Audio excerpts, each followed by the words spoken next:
Hi, I'm Sarah Jones and I'm an Open University Students Association representative. Today I'm here to talk with Catherine and she's from the library. Hi Catherine. Hiya. So how does the library help students?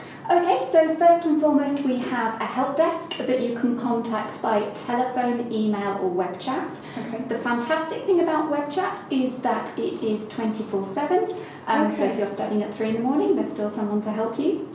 So I can imagine that you don't work 24/7, so how does that work? How does that work? So there are librarians in other countries, predominantly the US, who are up at R3 in the morning because it's their standard time zone, and they are all fully qualified librarians and they can help with a wide range of questions. Excellent. What happens if they can't answer that straight away? Does anything happen with that? In terms of, so the student will get a response straight away. Yeah. If the librarian in question feels that it needs following up, it will be marked and we will follow up with the student the next working day. In addition to that, we read everything that the out-of-hours librarians give to our students, and if there's any extra information we feel is needed, then we can pass that on again. It's always the next working day. Fantastic. And what kind of resources does the library offer to students? Okay, so we have a wide range of resources, as you'd expect, because we teach a lot of subjects at the OU, and the library wants to support all our students. So if you're unsure what the best resources for your subject are, then the selected resources for your study pages on the library website are your friend. Essentially, you tell it what you're studying and it gives you the top databases for that subject. Okay. In terms of searching for those resources, we also have a tool called Library Search, which is able to surface the vast majority of resources that we subscribe to on our students' behalf. Sort of going aside from resources, we also provide quite a lot of training ourselves. Yes. In terms of online training. Yes. So all these sessions we provide are on the library website. Things like referencing and information on plagiarism and all that kind of stuff that you need as a student. So in terms of online training sessions, what we provide is listed on the training and events page. We also provide more support on our library website in terms of referencing and plagiarism. In addition to that, librarians will work with module teams to make sure there are various learning activities built into your module that teach you things like how to find information, how to reference it, how to evaluate it. So you're learning that at the same time that you're learning your module material. So it's kind of like library skills by stealth. But it means that they're absolutely relevant to you. That's brilliant. That's really good. I found that really helpful actually. When I first started, the first thing I did was go on the library website because I had no idea how to reference. So that was a great help to me, and I did a couple of the training sessions, so they are really, really helpful. Is there any extra support that you offer for students with additional learning needs?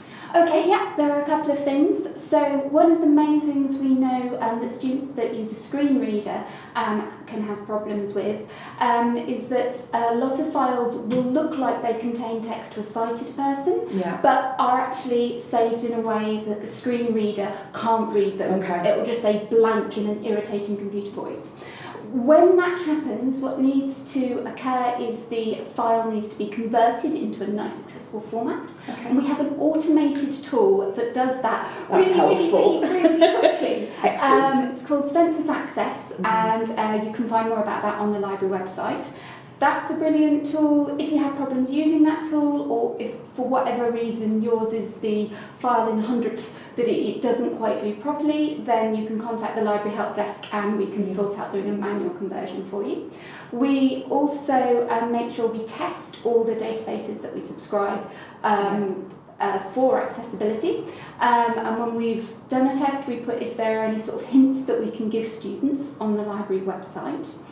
And in addition to that, once we know that maybe a database could be better in terms of its accessibility, we will work with the publishers to try and get them to improve their product. That's really helpful. I mean, that's a, that's not a quick win, but it's something that we're very, very committed to doing.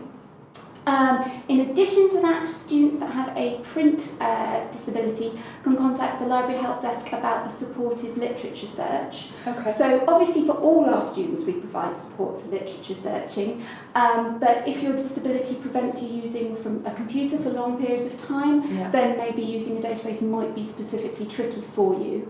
And when that's the case, we can sort of talk you through how much we can help you with that. And yeah, essentially what we provide for students with additional learning needs tends to be as unique as the students, but those are our sort of biggest services. Brilliant, that's fantastic. And how does the library connect with students?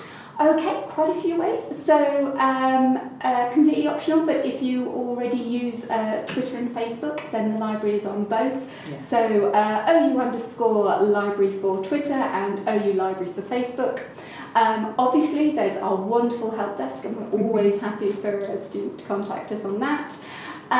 We also have something called the Student Panel, which is a fairly new initiative, but essentially we invite lots of students every year to be part of our panel, and what we do is we test new and existing services with them, so that we can make sure that we're continually providing students with what they need and it's brilliant. Excellent.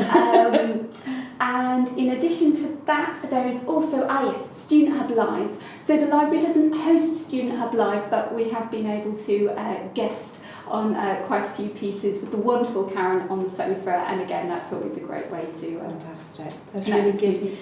I know that there's a physical library at Milton Keynes. Yeah. Can students use that? So the main way most of our students use the library is the online library. Yeah. However, if you can get to Milton Keynes, you can come and visit the library building itself, which yes, you are more than welcome to do. The opening hours again are on the library website. That's fantastic. And finally, can you explain to me what Sconnell Access is, please? It's a confusingly named acronym, Yes. isn't it? So what Sconnell Access does is if you are studying at the OU, you can join the Sconnell Access scheme, and this will let you join other libraries that you're able to physically travel to, other university libraries I should say, that you're able to physically travel to and join their library. I mean, so long as they're part of the scheme, but most libraries are.